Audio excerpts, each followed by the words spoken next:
আসসালামু আলাইকুম ভিউয়ার্সরা, আশা করি সবাই ভালো আছেন। আপনারা এখন যা দেখতেছেন নিজে বাড়িতে তৈরি করা বাটার এবং ঘি কিভাবে তৈরি করবেন।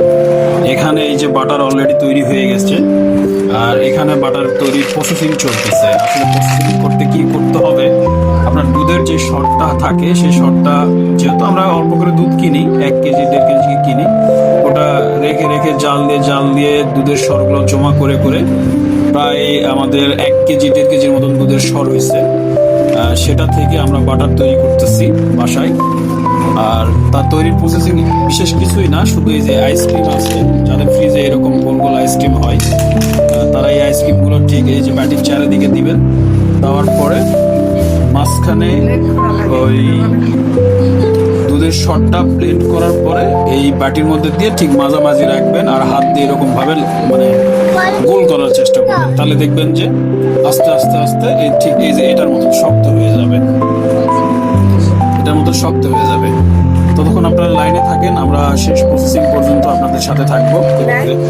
এবং এতক্ষণ যে বাটারটা আপনারা দেখলেন প্রসেসিং কমপ্লিট করার পরে, এই যে এখন এটা চুলার মধ্যে হালকা জাল দিয়ে, এই যে দেখি জাল দিয়ে এখন এটা এরকম ভাবে সব সময় লাগতেই থাকতে হবে। তাহলে আস্তে আস্তে এটা ঘিতে পরিণত হয়ে যাবে। বাটারটা ঘিতে মানে সময় মতো দেওয়া হয়েছে, যেটা এরকম ভাবে ঠিক আধা ঘন্টা আপনার ওই দেখি জাল দিয়ে আর এরকম করে সবসময় লাগতেই থাকতে হবে।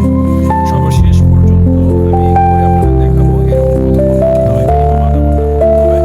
তারপরে একটা শেপ চলে আসবে, গোল্ডেন কালার শেপ, যেটা কি কালার বললেই বোঝা যায়, শেপ আসবে।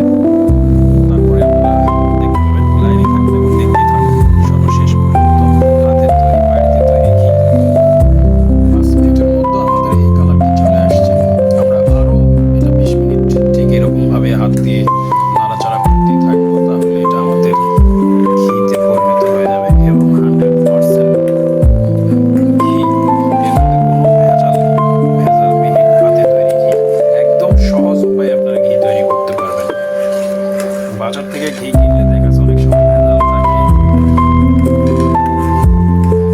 আর এটাতে কোনো ধরনের ভেজাল নেই। বুঝতে পারছেন, এই যে দেখেন ঘিয়ের কালার, শেপ এবং ঘিয়ের যাবতীয় সম্পূর্ণ কিছু চলে আসছে, এই যে দেখা যাচ্ছে। সর্বশেষ পর্যন্ত দেখতে থাকুন, এরকম ভাবে লাগতেই থাকবেন। তবে একটা জিনিস খেয়াল রাখবেন, যাতে নিচে এই ঘিয়ের পোড়াটা লেগে না যায়, তাহলে আবার কালারটা নষ্ট হয়ে যেতে পারে। তবে এরকম সবসময় লাগতেই থাকতে হবে, যাতে নিচে না লেগে যায়, পুড়ে না যায় নিচে। ঘিয়ের যে তেল সেটা এখন প্রকাশ পেয়ে গেছে, আর সবকিছুই গোল্ডেন কালার হয়ে যাচ্ছে আস্তে আস্তে। তবে চেষ্টা করবেন এবং দেখবেন যাতে এর নিচে এটা লেগে না যায়, লেগে গেলে ঘিয়ের কালারটা নষ্ট হয়ে যেতে পারে। সবসময় লাগতেই থাকতে হবে এরকম ভাবে, লাকড়ি দিয়ে বা চামচ দিয়ে বা যেটা আপনার কাছে আছে ওটা দিয়ে করবেন।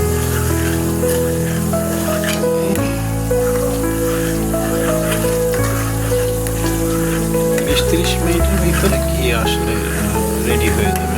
এই যে আপনারা বুঝতে পারতেছেন, চুলার জাল যেটা দেখছেন ওইরকমই আছে, ওই যে দিক দিক দিক দিক করে জ্বলতেছে।